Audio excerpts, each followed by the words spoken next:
있어요 모두 보고 싶었어 이도 어쩜 이렇게 시간이 안 가는지 정말. Assalamualaikum warahmatullahi wabarakatuh. Perkenalkan, nama saya Yunika Lailati Anfa dari Prodi Pendidikan Bahasa Inggris semester 4. Di sini saya akan menjawab soal UTS mata kuliah Kurikulum Material Development. Untuk yang pertama, menurut Anda, dari sejarah perkembangan kurikulum di Indonesia dari tahun 1947 hingga sekarang, manakah kurikulum yang paling tepat untuk Indonesia saat ini? Mengapa demikian? Jelaskan. Untuk saat ini, masih ada ruang untuk melakukan evaluasi terhadap kurikulum yang berjalan saat ini, yaitu kurikulum 2013. Namun, secara umum, kurikulum ini telah menekankan pada pengembangan keterampilan abad 21, memperkuat nilai-nilai karakter kreatif, sehingga dapat membantu mahasiswa Indonesia menjadi lebih siap menghadapi tantangan di masa depan. Oleh karena itu, kurikulum 2013 dapat dianggap sebagai kurikulum yang paling tepat untuk Indonesia saat ini. Untuk yang kedua, menurut Anda, perlukah kurikulum di Indonesia mengalami pembaharuan? Mengapa demikian? Jelaskan. Menurut saya, kurikulum di Indonesia perlu mengalami pembaharuan karena zaman terus berubah dan berkembang. Kurikulum yang sudah lama dapat menjadi tidak relevan lagi dengan kebutuhan masyarakat dan dunia kerja saat ini. Selain itu, peningkatan kualitas pendidikan juga menjadi faktor utama yang harus diperhatikan. Dalam pembaharuan kurikulum, selain mencakup perkembangan ilmu pengetahuan dan teknologi, kurikulum harus juga bertujuan untuk mencetak generasi yang kreatif, inovatif, dan mampu bersaing di era global.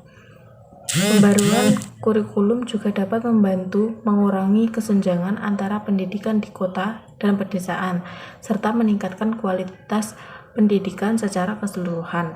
Namun, pembaharuan kurikulum juga harus dilakukan secara hati-hati dan terencana agar tidak menimbulkan dampak negatif pada pelaksanaan dan kualitas pendidikan. 3. Menurut Anda, manakah yang lebih baik antara kurikulum pendidikan Islam dan kurikulum pendidikan umum? Mengapa demikian? Jelaskan. Menurut saya, keputusan mengenai kurikulum pendidikan yang lebih baik harus dipertimbangkan berdasarkan konteks dan tujuan dari masing-masing kurikulum. Kurikulum pendidikan Islam memiliki fokus pada agama Islam dan memanfaatkan budaya untuk melengkapi pendidikan akademik. Tujuannya adalah untuk membentuk siswa yang memiliki pemahaman yang kuat tentang Islam serta cara hidup sesuai dengan prinsip-prinsip agama. Sementara itu, kurikulum pendidikan umum memiliki fokus pada mata pelajaran umum seperti ilmu pengetahuan, bahasa, matematika, dan studi sosial. Untuk tujuannya adalah untuk membentuk siswa yang memiliki pengetahuan yang luas tentang berbagai aspek kehidupan dalam masyarakat. Yang keempat, menurut Anda, bisakah kurikulum pendidikan Islam ditetapkan di Indonesia secara umum? Mengapa demikian? Jelaskan. Menurut saya pribadi, saya tidak memiliki pandangan atau preferensi tertentu terhadap kebijakan pendidikan. Namun, secara faktual, kurikulum pendidikan Islam memang telah diterapkan di Indonesia secara umum dalam bentuk pendidikan agama Islam atau PAI sebagai mata pelajaran yang wajib diajarkan di sekolah-sekolah. Meskipun demikian, untuk menerapkan kurikulum pendidikan Islam yang lebih lengkap, perlu dipertimbangkan beberapa faktor. Pertama, Indonesia adalah negara dengan keragaman agama dan budaya yang sangat tinggi, sehingga pengajaran agama harus disesuaikan dengan keyakinan agama masing-masing. Yang kedua, kurikulum pendidikan Islam juga harus disesuaikan dengan standar pendidikan nasional dan internasional untuk mempromosikan prinsip inklusivitas, toleransi, dan pluralisme. Kelima, menurut Anda, bisakah kurikulum pendidikan Timur digunakan dalam dunia pendidikan Barat? Adakah konsekuensinya? Mengapa demikian? Jelaskan. Secara umum, Penerapan kurikulum pendidikan timur di dunia pendidikan barat mungkin memerlukan beberapa penyesuaian dan adanya konsekuensi yang perlu dipertimbangkan. Pendidikan timur sebagian besar mengandalkan tradisi dan nilai-nilai seperti kepatuhan, kerja keras, dan disiplin. Sementara pendidikan barat cenderung lebih mengutamakan kebebasan, kreativitas, dan inovasi. Oleh karena itu, penerapan kurikulum pendidikan timur di dunia pendidikan barat dapat menghadapi tantangan dalam hal menyesuaikan nilai dan metode pembelajaran yang sesuai dengan budaya dan karakteristik pendidikan barat. Selain itu, ada juga konsekuensi yang perlu dipertimbangkan terkait dengan keterlibatan siswa dan partisipasi mereka dalam pembelajaran. Pembelajaran pada kurikulum pendidikan timur mungkin lebih menggunakan pendekatan yang berpusat pada guru dan penekanan pada nilai-nilai tradisional, sementara kurikulum pendidikan barat cenderung lebih menitik beratkan pada partisipasi dan interaksi siswa, serta pembelajaran yang berbasis pada pemecahan. Yang keenam, menurut Anda, bisakah kurikulum barat digunakan dalam dunia pendidikan timur, khususnya di Indonesia? Adakah konsekuensinya? Mengapa demikian? Jelaskan.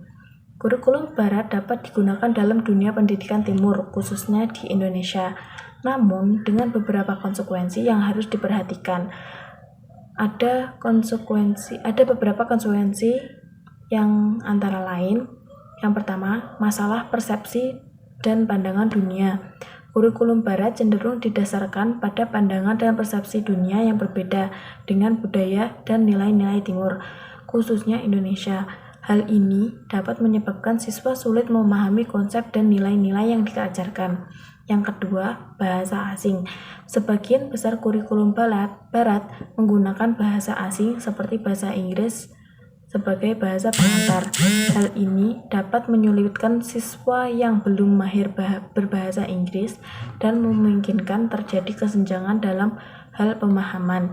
Yang ketiga, rendahnya keterwakilan budaya lokal. Biasanya kurikulum barat cenderung mengabaikan budaya lokal dan hanya mengajarkan tentang budaya barat. Hal ini dapat menyebabkan siswa kehilangan hubungan dengan budaya mereka sendiri dan kurang menghargai warisan budaya mereka.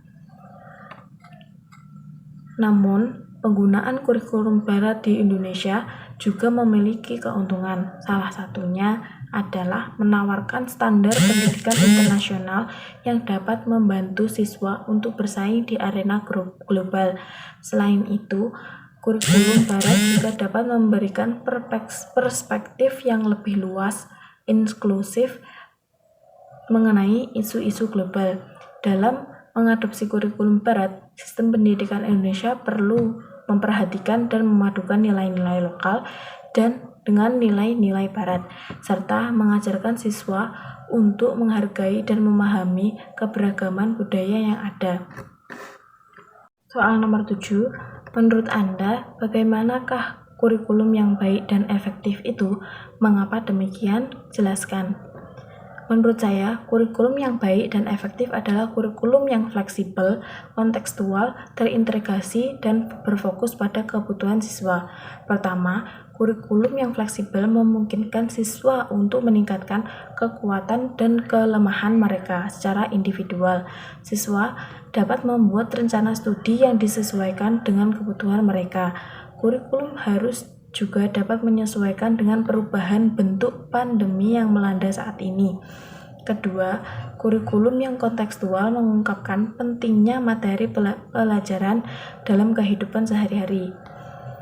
Siswa akan lebih mudah memahami konsep yang dapat dipraktikkan dalam kehidupan nyata. Yang ketiga, kurikulum yang terintegrasi menghubungkan mata pelajaran yang berbeda satu sama lain. Dalam konteks yang dapat dipahami siswa, kurikulum tidak hanya mencakup satu bidang pelajaran, tetapi juga termasuk aspek lain seperti keterampilan sosial dan karakter.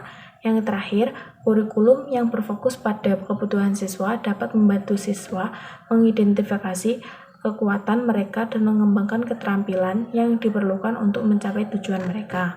Nomor 8, Menurut Anda, dari manakah teori kurikulum itu berasal?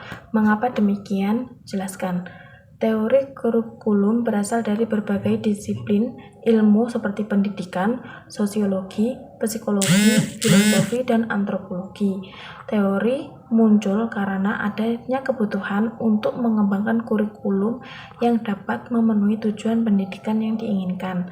Teori kurikulum diambil dari berbagai disiplin ilmu karena segala aspek kehidupan manusia, mulai dari perilaku, budaya, dan pemikiran terdapat dalam masing-masing disiplin ilmu tersebut. Sebagai contoh, teori pendidikan dapat membantu untuk memahami tujuan pendidikan yang diharapkan. Sosiologi dapat menunjukkan bagaimana faktor-faktor sosial seperti kelompok sosial, keluarga, dan masyarakat mempengaruhi pembentukan kurikulum. Psikologi dapat membantu untuk memahami bagaimana anak belajar dan berkembang. Dengan demikian, teori kurikulum berasal dari berbagai disiplin ilmu karena memandang pendidikan sebagai suatu sistem yang kompleks dan membutuhkan kontribusi dari berbagai ilmu untuk mengembangkan kurikulum yang efektif dan sesuai dengan kebutuhan dan tujuan pendidikan. Soal nomor 9. Menurut Anda, dari kesekian asas-asas kurikulum yang tersedia, adakah asas kurikulum yang perlu ditambahkan atau dikurangi? Mengapa demikian? Jelaskan. Menurut saya, ada salah satu asas kurikulum yang perlu ditambahkan, adalah asas keberlanjutan atau sustainability. Hal ini dikarenakan pentingnya menciptakan kurikulum yang memiliki fokus pada pembangunan yang berkelanjutan untuk menjaga keberlangsungan hidup manusia di masa depan. Selain itu, asas keberlanjutan juga dapat membantu memperkenalkan konsep-konsep seperti menghemat energi, perlindungan lingkungan, dan penggunaan sumber daya alam dengan bijak dalam pembelajaran. Di sisi lain, ada juga saya mengusulkan untuk mengurangi asas kurikulum yang terlalu teoritis dan lebih memfokuskan pada asas kurikulum yang lebih praktis dan relevan dengan kebutuhan siswa di dunia kerja. Untuk soal nomor 10 atau soal yang terakhir, menurut Anda, apakah komponen pokok dalam silabus bisa atau perlu diubah? Mengapa demikian? Jelaskan. Menurut saya, komponen pokok dalam silabus dapat diubah, tergantung pada perkembangan kebutuhan pembelajaran siswa dan perubahan kurikulum. Selain itu, perubahan dalam metode pengajaran dan teknologi pendidikan juga dapat mempengaruhi perlu tidaknya perubahan pada komponen pokok pada silabus, sehingga perlu dilakukan penilaian terhadap kesesuaian silabus dengan kebutuhan siswa dan perkembangan kurikulum untuk menentukan apakah perlu dilakukan perubahan pada komponen pokok pada silabus. Itu jawaban UTS dari saya. I think enough. Thank you for attention. Assalamualaikum warahmatullahi wabarakatuh.